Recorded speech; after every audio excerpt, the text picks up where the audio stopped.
Programa Fé Perfeita. Não haverá outro Calvário a resgatar sua vida.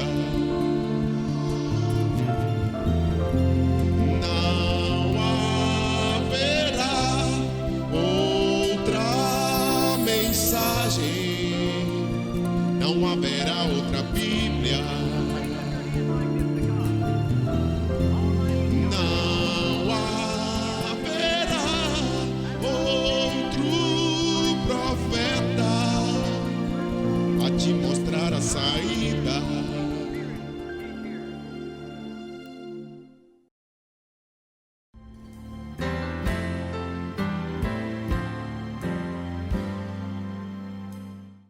Louvado seja o nome do Senhor, nós estamos de volta apresentando Fé Perfeita aqui por esta televisão amiga e também lembrando que nós estamos no ar pela TV Fé Perfeita 24 horas através do site www.feperfeita.org.br, convidando você para acessar nossos cultos, entrevistas, hinos e abençoar o seu lar e o seu trabalho, o seu dia com esta maravilha que é a palavra de Deus. Nós estamos aqui com o pastor Messias participando desta meditação que nós estamos fazendo no Evangelho de São Mateus, no capítulo 24. Eu espero que isto esteja enriquecendo a sua fé, o seu conhecimento e a sua alma e despertando em todos nós uma visão clara. Que hora nós estamos vivendo? Jesus nos disse aqui em São Mateus 24, 32, para aprendermos a parábola da figueira. Eu espero que os erros dos judeus tenham servido de lição para nós e que nós possamos aprender. Ah, se você conhecesse sua hora. Jeremias, vendo a hora que estava aproximando sobre a terra, ele exclamou várias vezes: terra, terra, ouvi a palavra do Senhor. Eu gostaria que você também ouvisse a palavra do Senhor. Aprendei, pois, a parábola da figueira. Quando já os seus ramos se tornam tenros e brotam folhas, sabeis que está próximo o verão. Igualmente, quando virdes todas estas coisas, sabei que ele está próximo às portas. Deus é de uma bondade, de uma misericórdia, de um amor tão grande, incomparável, que ele jamais chama o homem a julgamento sem primeiro lhe dar uma advertência. Deus seria injusto em enviar de volta a seu filho, ou seja, Cristo voltar pela segunda vez, sem que o mundo tivesse sido chamado a atenção para este evento. Portanto, para chamar a atenção do mundo, ele disse: vou vos dar um sinal como foi nos dias de Noé. Ele estava enviando um profeta. Este profeta foi enviado exatamente como Noé. Noé era um homem camponês. Deus levantou do interior dos Estados Unidos um agricultor de uma família humilde, uma família de lenhadores, um homem que nasceu debaixo de um sinal de Deus. Quando seus pais relatam seu nascimento, foi desta maneira. Eles eram jovens, a mãe de 15 anos, o pai de 18 anos. Morava num casebre e antes que o sol nascesse naquela manhã, quando aquela mãe de 15 anos estava ali dando à luz o seu primogênito, uma luz sobrenatural invadiu aquela casa e pousava sobre aquela criança naquela cama. Mais tarde, aos 7 anos, esta criança ouviu uma voz dizendo: nunca fumes ou bebas ou contamines o teu corpo. Haverá uma obra para fazeres quando for de maior idade. quando, em 1933, ele já tinha por volta de 24 anos e estava já pregando o Evangelho nos seus primeiros momentos da sua carreira como ministro do Evangelho, e foi batizar um grupo de crentes no Rio Ohio. Esta mesma luz sobrenatural veio a ele diante de quase 4.000 pessoas, e daquela luz sobrenatural saiu uma voz. Como João Batista foi enviado como precursor da minha primeira vinda, tua mensagem precursará a minha segunda vinda e preparará um povo para o arrebatamento. Então, meu irmão que está em casa me assistindo, saiba que o objetivo nosso neste programa é divulgar a você uma mensagem precursora.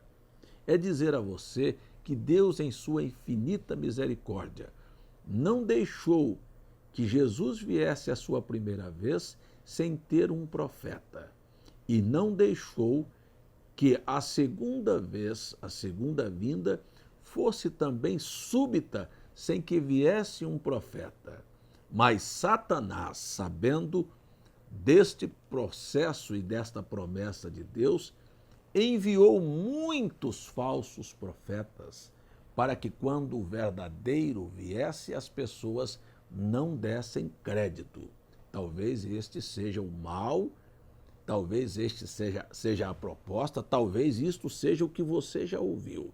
Porém, mais de 200.000 visões e profecias e discernimentos foram dadas a este irmão por nome de William Branham, os quais nenhum falhou. E eu quero dizer a você, nunca houve sobre a terra um ministério com tantos sinais e maravilhas de curas, de aleijados, de cegos, de cancerosos, sabe? Nunca houve tamanho ministério sobre a terra. Porém, todas estas coisas são valiosas e importantes, mas, sobretudo, o que o vindica como profeta de Deus não são curas e milagres que superam a qualquer outro ministério, mas é a fidelidade que ele teve para com a palavra de Deus. Isto vem, muitas vezes, contra o pensamento da religião, dos teólogos, dos doutores.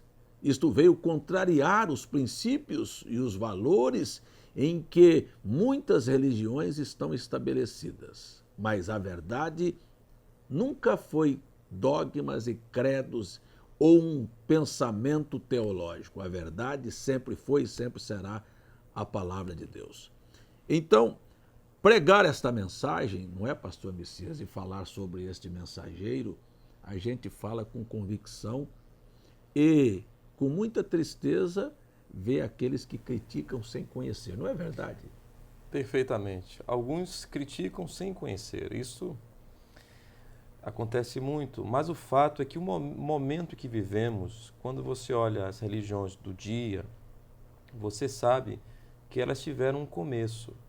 E se você olhar o começo das igrejas, da maior parte delas hoje, falando disto, você encontra que os seus princípios não foram corretos. Começaram por alguma razão financeira, porque dividiram essa multidão de igrejas que tem hoje. Especificamente, o movimento neopentecostal surgiu também com um objetivo. Eles queriam espaço, e a proposta deles, você já sabe, é dinheiro, é essa terra aqui, os chamados neopentecostais. Mas antes disso, houve um movimento limpo, como eu disse nos programas anteriores, de um povo que queria a Deus, o Espírito Santo. E eles buscavam o Espírito Santo e a Deus. Estes eram os genuínos pentecostais, ali de 1900, 1910. Eles estavam ali trabalhando por Deus, levando o Evangelho adiante. Todavia, os falsos, como sempre, entraram. Mas foi bem nesse período que esse profeta, pastor César e caros amigos, nasceu. Nasceu com um sinal sobrenatural. Nós sabemos ser a coluna de fogo, que inclusive foi fotografada. Nós não estamos aqui aventurando uma coisa, Ela está em exposição em um museu agora mesmo como o único ser sobrenatural fotografado. E esse irmão, William Branham, teve um ministério poderoso e é considerado, inclusive pelos críticos, como o pai da cura divina, que é um grande elogio, mas ele mesmo ensinou que cura divina não é para o homem, é para um povo, é para os filhos de Deus, é para aqueles que creem. E a diferença, pastor Messias, é que o próprio pai da cura divina não fez da cura divina um comércio como nós estamos vendo hoje na Jesus Cristo, que ensinou, de graça recebei, de graça dai. E como nós estamos vendo sendo praticados hoje pela religião, por aqueles que de alguma maneira derivaram deste ministério e se afastaram exatamente porque os seus objetivos são espúrios. E é assim, por exemplo, o irmão William Branham foi questionado por combater usos e costumes, ele não acreditava no mover do Espírito Santo sobre mulheres seminuas e cabelo cortado e pintado, ele não acreditou naqueles que pediam dinheiro, e isto fez com que aqueles que querem vida fácil e que querem parecer com o mundo e dar satisfação à sociedade e alcançar a classe social mais elevada que quer viver de aparência, inclusive para você ter doutores e esse tipo de gente na igreja, você tem que se adequar à condição deles. Então, esses pregadores que aparecem hoje, dentro desta esfera, chamando-se neopentecostais, ou pentecostais que chegaram a esta falência e se misturaram com a política e com o mundo, é só olhar a igreja pentecostal de 1910 para a igreja pentecostal de hoje, para você conhecer o descalabro que eles caíram. Então, eles abrem a boca e dizem falso profeta. Mas falso profeta por quê? Porque não aceitou, porque condenou o princípio e a visão que eles tinham e onde eles chegariam. Mas como rejeitar um profeta? É rejeitar a Cristo? Porque Jesus disse, aquele que receber a quem eu enviar, a mim me recebe. E como rejeitar um profeta? É rejeitar a Cristo, e rejeitar a Cristo é rejeitar a graça, a misericórdia, o favor e a bondade de Deus. Então as pessoas são arrastadas para um juízo, para um julgamento. Os que aceitaram João Batista e a indicação de João Batista, eis o Cordeiro de Deus que tira o pecado do mundo, aceitaram João e sabiam quem era Cristo. É verdade. Os que rejeitaram João Batista, rejeitaram a Cristo também. Sim. Então agora você chega a uma situação. Aqueles que rejeitam a verdade e rejeitam um profeta, um enviado de Deus, rejeitaram a oportunidade de Deus. Quem rejeitou a João e rejeitou a Cristo, caiu na diáspora de 71, na destruição, na fome, na miséria. E quem rejeitar a Cristo cai dentro do período da tribulação. Aprendei, pois, a parábola da figueira. Nós paramos no bloco anterior, no versículo 7, não foi? No versículo 6, nós lemos no capítulo 16 de Apocalipse, no verso 6, que Deus vai, através de 2 profetas, 2 anjos, executar na terra este derrame das 7 taças, ou das 7 salvas, da ira de Deus, que vai ferir as pessoas com chagas mortais, que vai fazer com que eles bebam águas dos rios, que são transformadas em sangue, e depois, cumprindo São Mateus 24, verso 29, começa-se uma mexida no sol, na natureza. Como é que é o verso 7, pastor Messias?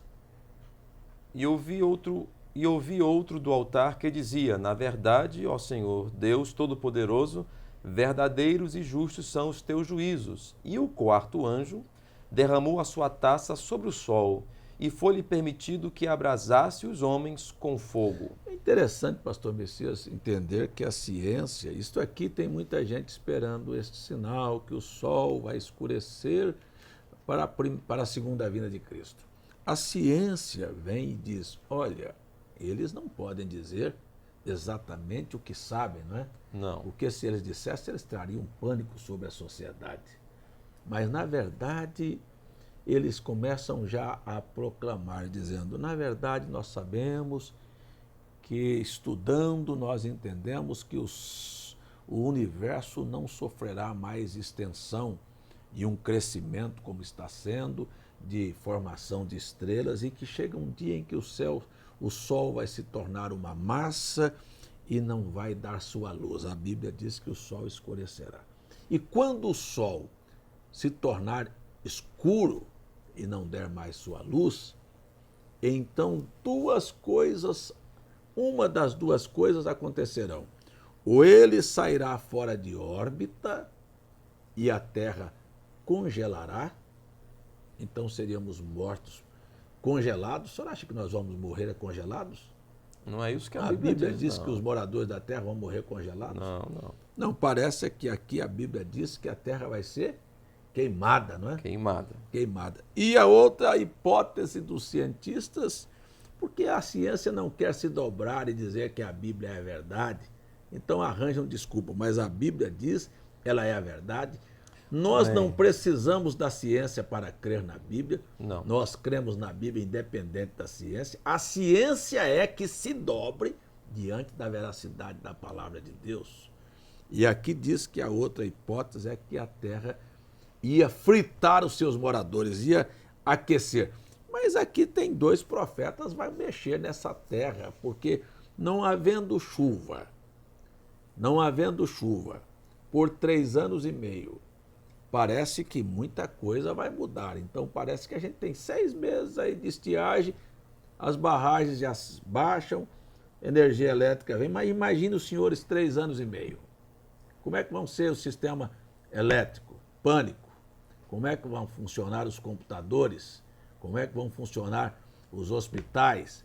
O que vai acontecer durante este período? Olha, o mundo se prepara para uma miséria. Verdade. Viu? Você não pode imaginar o que vai acontecer. Não vai ter ar-condicionado, não tem energia para mover, tem nada aí. Os homens vão ser abrasados, porque será derramada uma praga sobre o sol, permitido que abrasasse os homens com fogo. A Bíblia é a verdade, os homens serão queimados.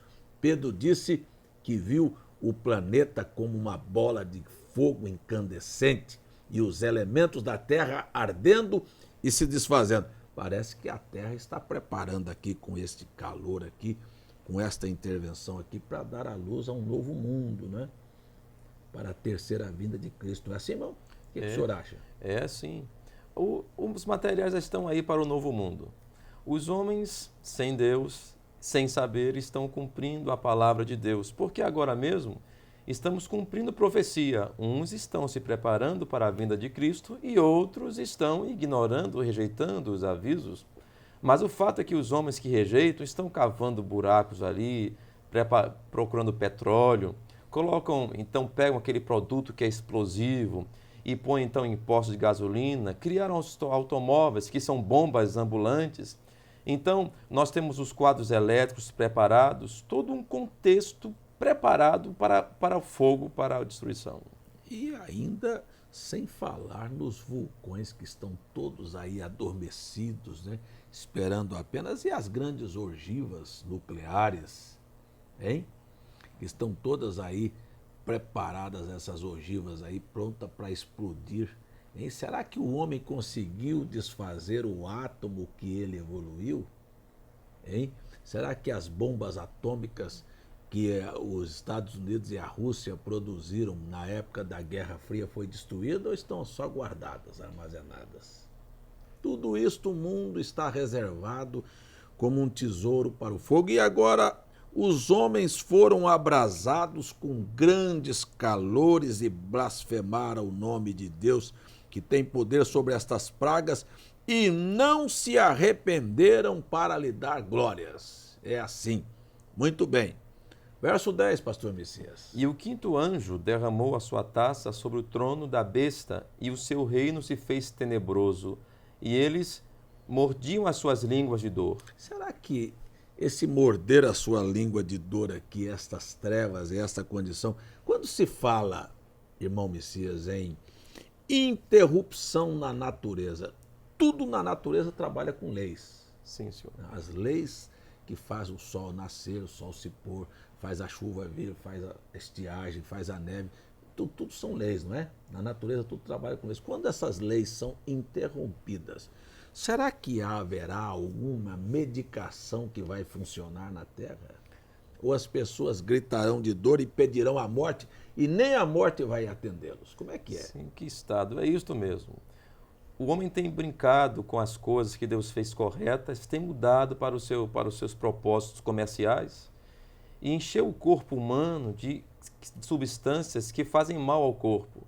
E isso está na comida, está no ar que respiramos, estão nas coisas que consumimos. Os né? próprios remédios, né? Sim. Porque, na verdade, remédios não são feitos para curar, são feitos para serem vendidos. Deus deixou que os homens descobrissem na sua natureza leis de medicamentos que serviriam para amenizar a situação. Aí vem a especulação e disto se tornam multinacionais e pessoas riquíssimas com medicação.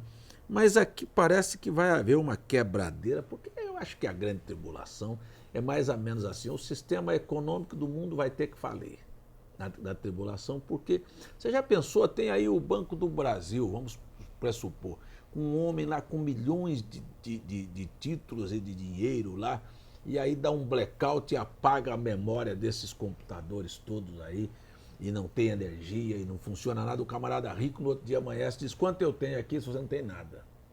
Nada mais existe, não existe valor. Como é que o mundo vai viver essa confusão, a grande tribulação? Porque começa a grande tribulação, no meu entendimento, não sei se o senhor concorda, assim: Jesus vem como ladrão à noite, leva a sua igreja. O mundo não vai perceber, mas daqui um pouquinho começa a acontecer essas coisas aqui. Não é assim mais ou menos? É assim? assim. Hein? Será que você não lê nas páginas policial, nos telejornais, nos acontecimentos mundiais, na história da vida da igreja, da sociedade, que Jesus está voltando?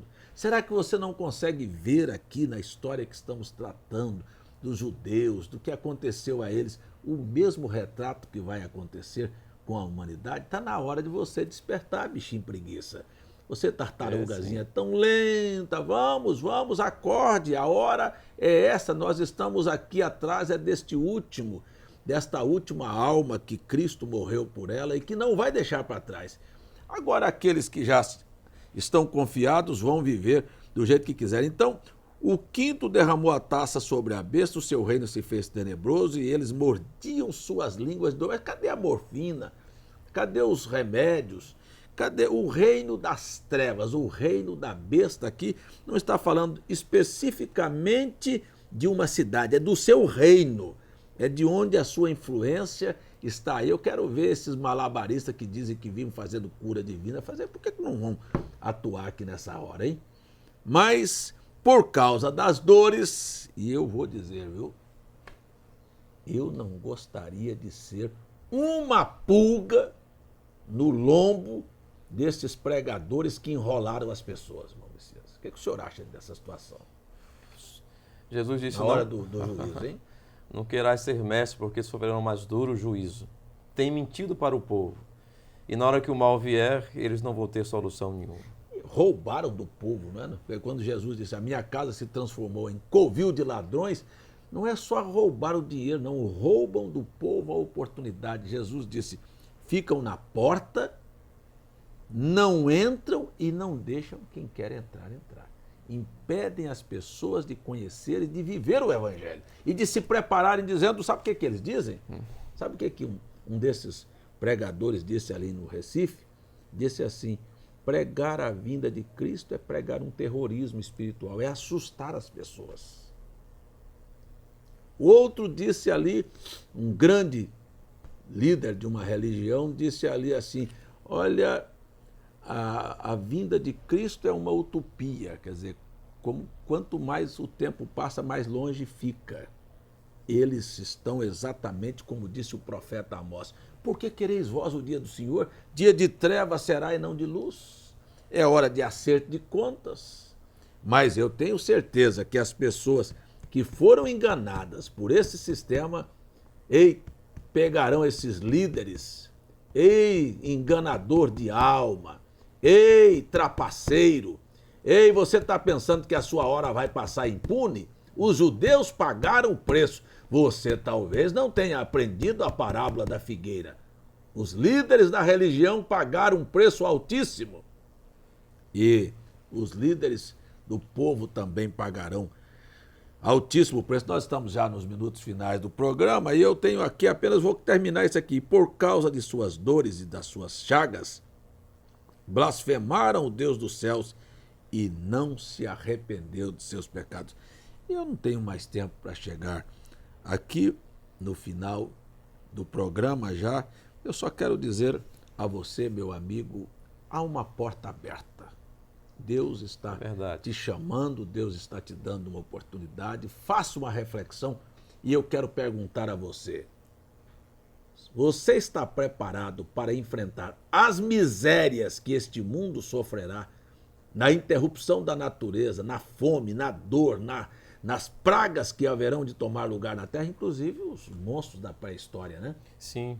Já a ciência já viu que, ou seja, pela ressurreição através dos genes e de alguma maneira biológica modificarem a natureza, mesmo animais já têm sido vistos, sabe, por navios e como o monstro do Lago Ness e outras coisas mais. Eles não têm provas, mas têm evidências. E se você já viu alguma coisa sobre esse assunto, você sabe que vai ficar muito ruim. E você está vendo os cineastas fazer filmes aí de dinossauros e coisas, eles já estão preparando a mente do povo aí para pensar que agora é só ficção e brincadeira, mas a coisa vem na realidade. Se você não está pronto para este momento, vou te dizer uma coisa aqui. É meu minuto final. Apronte-se para a gloriosa vinda de nosso Senhor Jesus Cristo. E eu não estou pronto para sofrer. Por isso eu estou preparando-me para esta hora. Convido você para isso. Meu tempo acabou, vamos orar. Deus eterno, no nome de Jesus, eu oro e entrego a vida, o lar, a família de cada um nas tuas mãos. Não deixe ninguém para trás. Sê misericordioso. Eu oro, desperte essas pessoas para que elas possam acordarem e viverem para este momento glorioso da tua vida. No nome de Jesus. Amém. Eu quero agradecer aqui, irmão Messias, em nome de todos os nossos telespectadores, por participar conosco deste assunto tão rico e tão sério que é a segunda vinda do Senhor e também esta grande profecia que segue com a grande tribulação e até o final do mundo. Muito obrigado, Deus te recompense por esses momentos aqui conosco. Ok, foi um prazer para mim estar aqui com os irmãos, poder compartilhar dessas verdades e o objetivo é que somar, não é? Nós queremos que todos possam conhecer essas coisas e serem salvos do grande dia terrível que está por vir. Deus te abençoe.